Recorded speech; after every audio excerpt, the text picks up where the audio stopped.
bonjour tout le monde et bienvenue dans cette nouvelle édition de la culture religieuse, votre émission qui vous propose de parler de l'islam, que ce soit dans le culte ou dans l'histoire. Et comme vous le savez, durant plusieurs épisodes, cette fois-ci c'est le deuxième, on parle de la présence musulmane en Andalousie, donc une présence qui a duré 700 ans, à peu près de 711 jusqu'en 1492, donc à peu près 781 ans. Donc pour faire plus exact.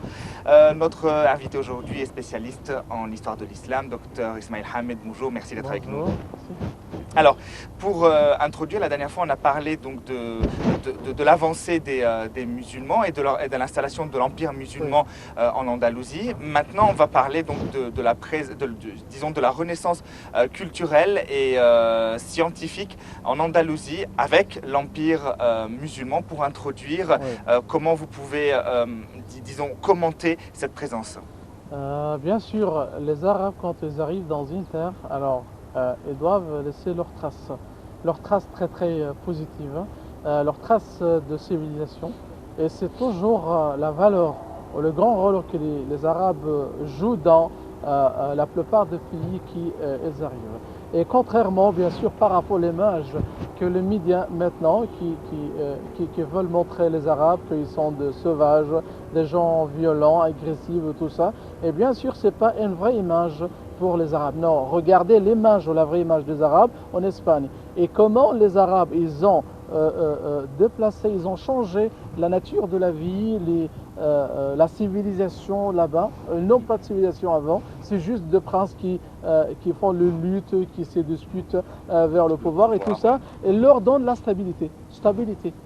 C'est au début, la stabilité, le royaume arabe devenu très stable là-bas. Après, on va leur montrer alors notre trace de civilisation, de l'architecture, des sciences et même aussi pour la culture. Là-bas, on a beaucoup de traces, on a beaucoup de domaines qui nous montrent bien sûr l'image ou les phénomènes de la civilisation arabe en Espagne, en Andalousie, et que les historiens de l'Occident qui reconnaissent bien, qui apprécient bien le rôle que l'arabe jouait là-bas. Et si on lit le livre, par exemple, d'un grand historien, Gustave Le Bon, c'est un historien français.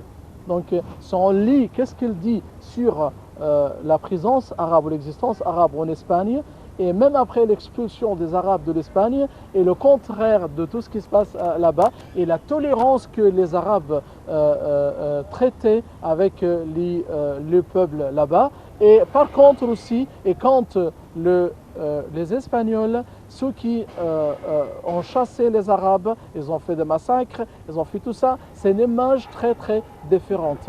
Parce qu'avant l'arrivée des Arabes là-bas, on parle d'une église qui était très forte. C'est une vie de l'église. On ne parlait pas de la religion uniquement, non, c'est du pouvoir très absolu de l'église avec un E et tout ça. C'est l'église qui oppose les sciences. Très bien. On a par exemple un modèle de ça, c'est Galilée Galilei. Celui qui était, Galilée, bien entendu, oui. qui était exécuté par l'église, c'est à cause de quoi? Parce qu'il a dit, alors une vérité scientifique, il a dit que la forme de la Terre, c'est ovale. Mais l'Église oppose ça. Non, il ne faut pas dire ça, il ne faut pas utiliser des sciences. Et comme ça, il faut toujours prendre les vérités de nous. C'est nous, les prêtres, qui vous donnent la vérité. Ce n'est pas la vérité scientifique que tu fais. Donc on parle d'un monde très sombre. Dans cette période-là, il n'y a pas de respect de science, il n'y a pas de respect de l'homme, rien. C'est juste les prêtres, ceux qui contrôlent et tout ça. Et ça, ce qui fait le choc pour les Européens après. De tourner vers le sécularisme après et d'être laïque ou la laïcité après. Parce que, alors ça suffit de l'Église, après ils arrivent. Une présence qui a aussi un impact pour la suite, Dr Ismail.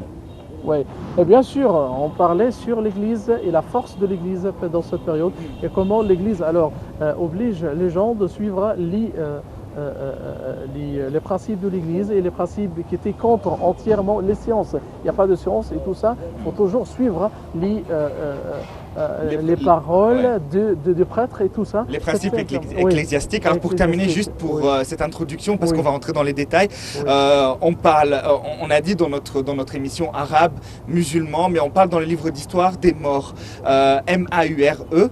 S bien entendu. Alors expliquez-nous l'origine de ce mot et faut-il l'employer ou pas? Ces mots qui montrent la modestie, vraiment. C'est pour la modestie. Oui, la modestie pour les Arabes, envers les Arabes. Au lieu de les appeler les Arabes ou les musulmans d'après leur nom, non, le morsik ou les morts et tout ça, pour montrer quand ces gens-là ils sont modestes et qu'ils sont agressifs. Donc c'est un mot qui signifie bien sûr. Donc ce n'est pas la modestie, l'agressivité surtout, oui. Oui, c'est presque la même chose. Oui. D'accord, très bien. L'humiliation, si on peut dire ça, qu'ils sont très humiliés ou tout ça. D'accord, donc en fait, les morts est plutôt un nom qui est péjoratif. Oui, presque, oui. Ironique, c'est comme ça. Bon, d'accord, alors on va parler plutôt arabe et musulman, puisqu'on parle de l'histoire des musulmans, la présence musulmane en Andalousie, une présence qui aura un impact même pour la suite de la laïcité, justement, issue du fait que les Européens ont préféré délaisser l'Église avec un grand E et se tourner vers les sciences. On va en parler davantage, je vous propose un petit commentaire et on revient après ça.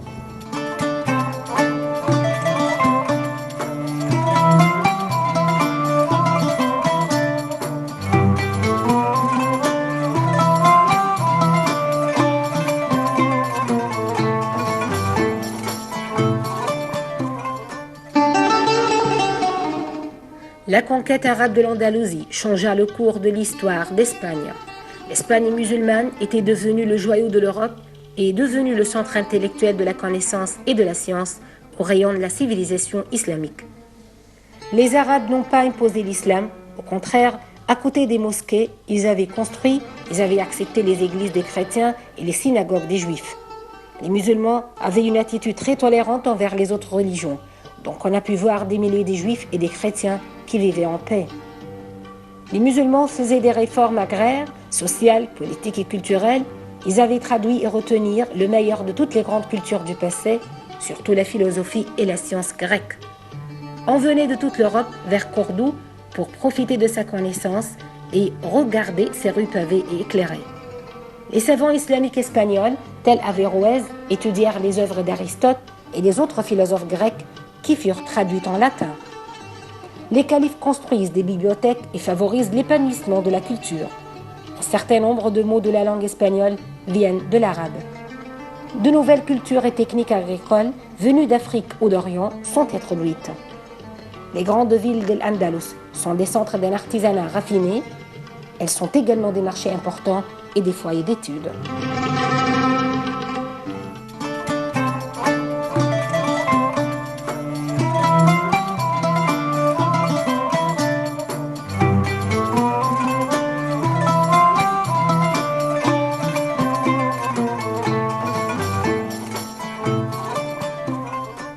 Pour cette édition de la culture religieuse, on parle de la présence musulmane en Andalousie. L'Andalousie qui donc le nom musulman de la péninsule ibérique, une présence qui, je vous le rappelle, part de l'an 711 jusqu'en 1492, près de 781 ans, et une présence qui a quand même eu des conséquences sur l'histoire, la culture, les sciences et le développement de cette, disons, région du monde. Dr Ismaël Hamed est notre invité. Dr Ismaël, voilà, on va commencer justement après l'installation de l'Empire musulman. Qu'est-ce qui s'est passé ensuite? Oui, ça passe bien sûr le changement de l'image de l'Espagne ou l'Andalousie. Après ça commence de développer ce pays-là avec la culture arabe qui était très très forte dans cette période-là. On a beaucoup de traces qui nous montrent les influences culturelles, philosophiques, religieuses, scientifiques. On a beaucoup de points architecturels, par exemple. Si on parle par exemple le changement de l'architecture arabe là-bas, on a deux modèles qui sont éclatants de tout ça. On a la mosquée de Cordova, on a aussi le palais de l'Alhambra, le Masjid al-Hamra. On a beaucoup, ce sont deux modèles qui représentent chefs d'œuvre à l'architecture arabe et même aussi de l'architecture de l'Espagne pendant le Moyen-Âge. Jusqu'à maintenant, bien sûr, toujours les gens qui visitent l'Espagne doivent passer de voir les deux monuments qui sont très importants. Mais par rapport à la mosquée de Cordova, par exemple, de Cordoue, oui.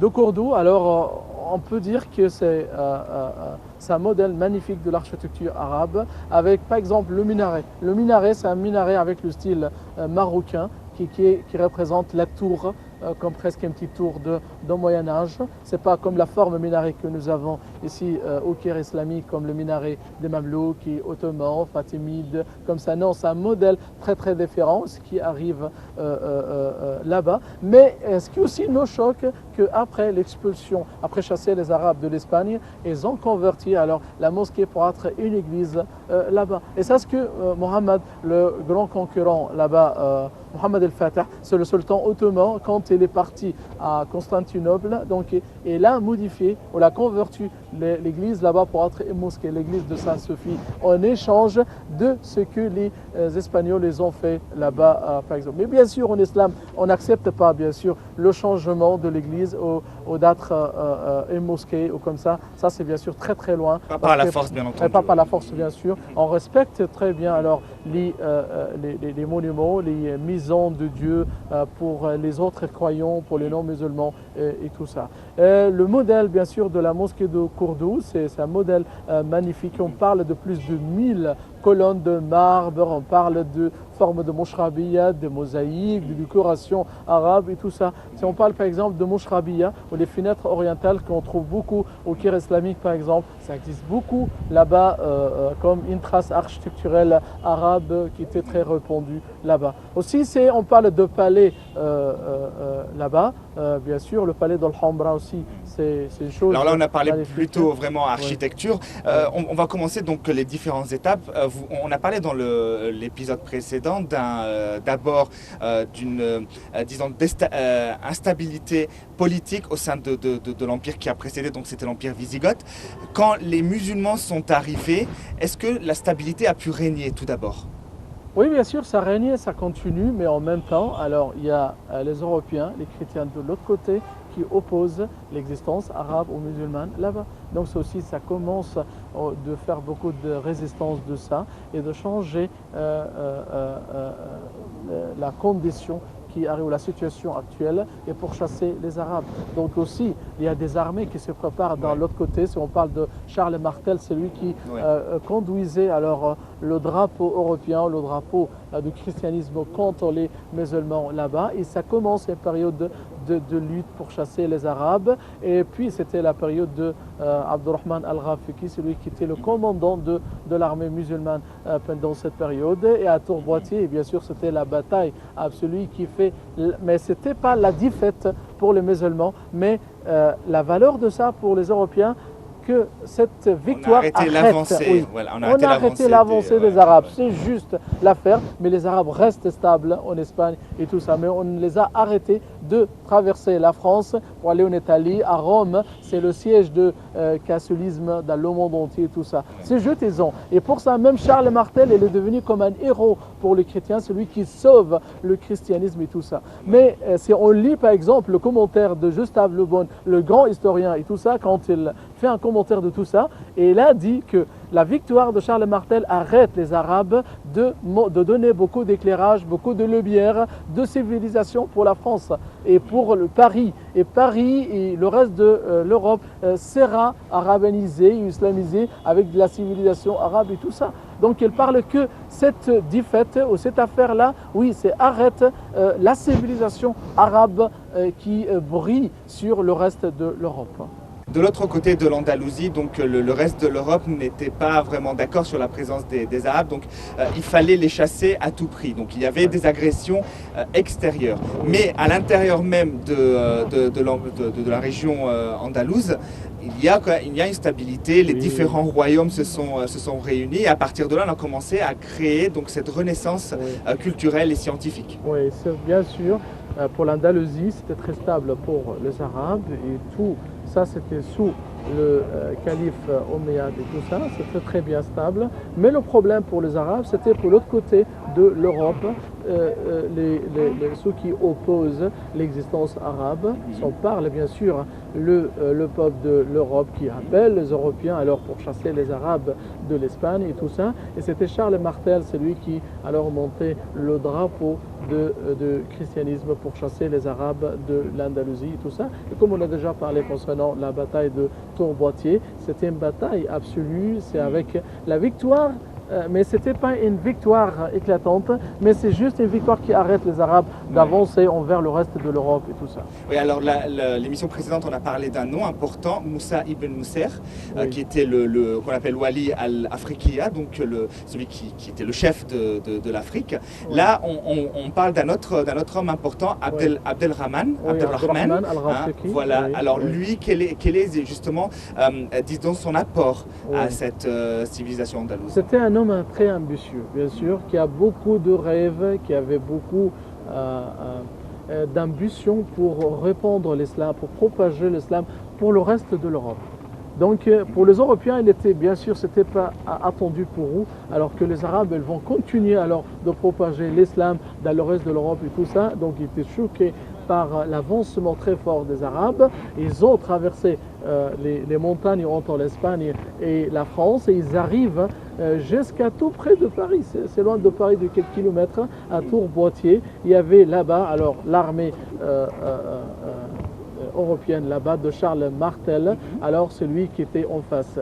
Et pour la bataille de Tourboitier là-bas, c'est bizarre parce que les Arabes, ils ont gagné la bataille, ils étaient très victorieux au début de bataille. Mais les gens après croient que la guerre presque finie, la victoire était pour les Arabes et tout ça, ils ont commencé de ramasser alors les choses, ou comment on dit là, al-ghanaim, ou les choses les butins, etc. Les butins et tout ce qu'on trouve là-bas. Et pendant cette période, alors, les Viscotes ou l'armée de Charles Martel se regroupent, se ramassent et après ils ont fait une victoire sur les Arabes. Bon, alors, avec l'installation de l'Empire musulman, on a parlé architecture au tout début, mais il y a aussi la présence des sciences. Et on va parler dans un autre épisode plus en détail des scientifiques. Oui. Mais la science en elle-même, l'évolution des sciences dans cette région de l'Andalousie, comment vous l'évaluez? Bien sûr, on l'évalue très bien. Et comme toujours on dit, alors regardez bien les livres et les commentaires pour les historiens occidentaux, ceux qui parlent très bien sur les traces arabes là-bas et la culture arabe qui était très forte. On a beaucoup de traces de tout ça. Et bien sûr, si on parle beaucoup des scientifiques arabes, c'est en philosophie, si on parle en sciences, de médecine, de la géographie, de l'astronomie et tout ça. On parle par exemple Ibn Rushd, c'est un modèle éclatant. Bien sûr, c'est un scientifique qui faisait l'interprétation de tous les livres d'Aristote.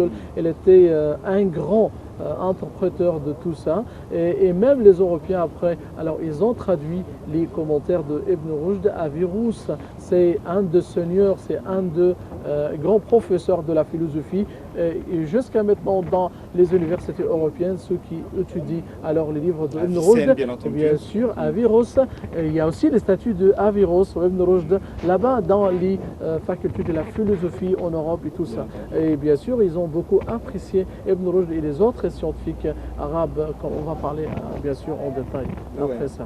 Oui. Mais si on parle de partie de la culture aussi, on parle beaucoup de mots, beaucoup de phrases, beaucoup de villes qui portent le nom arabe. Alhambra par exemple, c'est rouge, c'est le palais rouge ou Qasr al-Hamra. Oui, c'est un nom arabe. On a un grand quartier qui s'appelle Fatima, là-bas en Espagne, c'est un quartier très connu aussi qui porte le nom de Fatima, c'est la fille du prophète Mahomet. On a beaucoup de noms qu'on utilise jusqu'à maintenant. On a la danse de flamenco, c'est une danse arabe, c'est le falah minkou.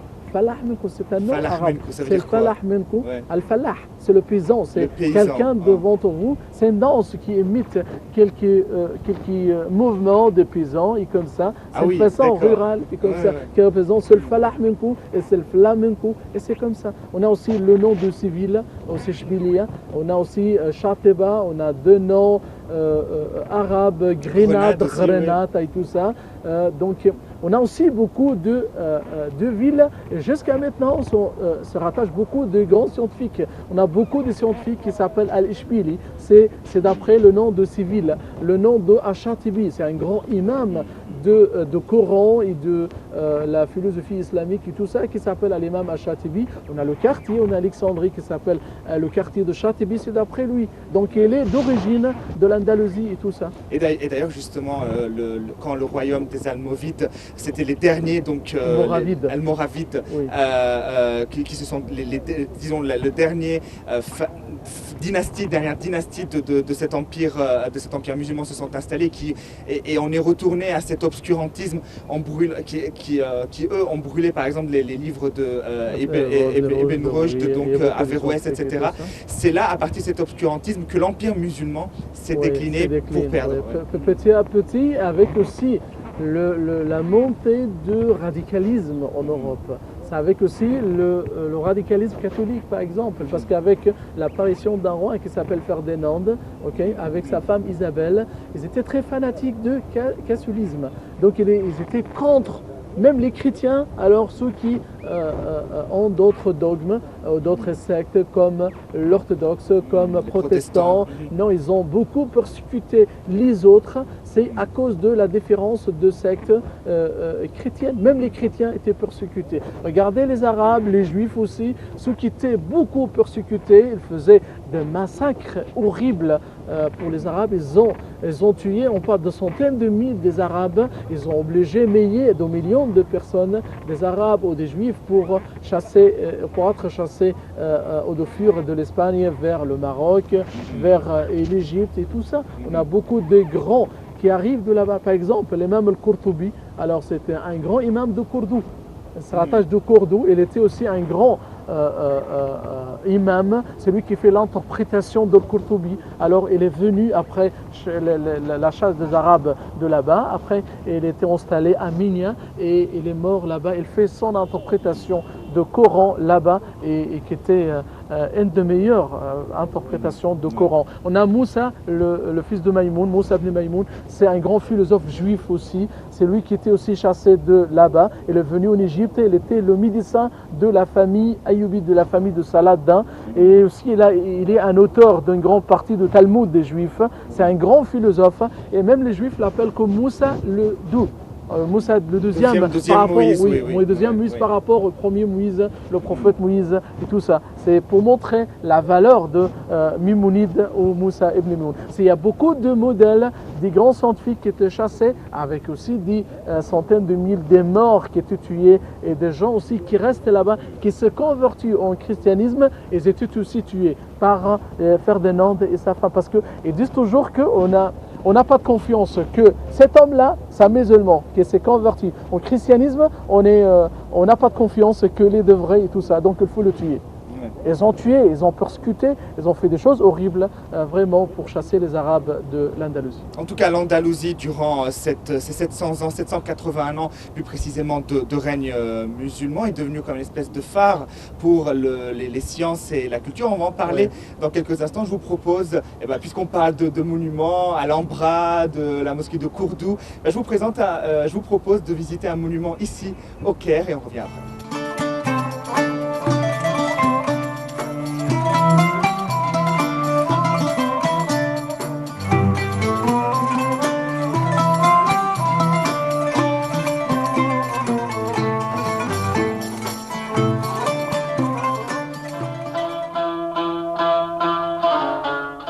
La rue d'El Morez est la rue la plus ancienne du Caire. Elle a marqué la naissance de la capitale égyptienne en 969 grâce au chef militaire fatimide Jawhar el-Saqali. Ce dernier a construit le Caire à l'ordre du calife Al-Mu'izz el-Din el-Fatimi pour être le siège du règne fatimide. juste après la fondation de la nouvelle capitale et de la rue d'El Moez. Jawhar el-Saqili a construit la mosquée d'El-Azhar, qui est devenue plus tard la plus grande et la plus importante université islamique dans le monde.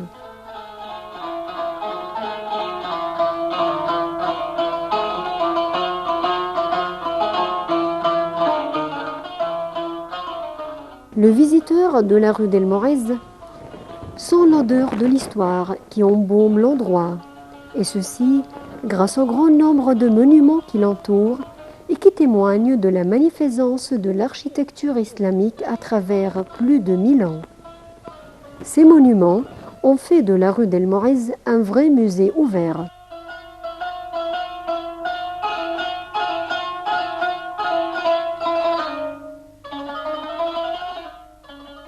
Grâce à sa position au centre du Caire et dans la région d'El Azhar, une des régions commerciales les plus importantes de la capitale, la rue d'El Moez est considérée comme un souk et des milliers de visiteurs s'y rendent chaque jour, non seulement pour y faire du tourisme, mais aussi pour faire des achats.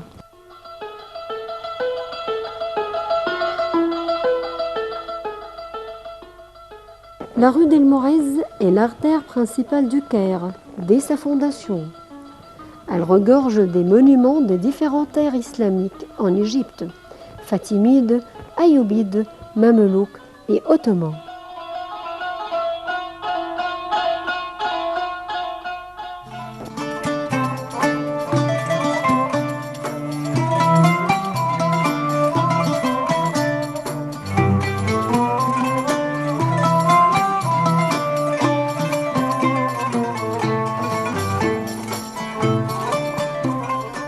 Pour clôturer cette édition de la culture religieuse, Dr Ismail Hamid, on a vu que le royaume d'Andalousie est devenu un phare pour la culture.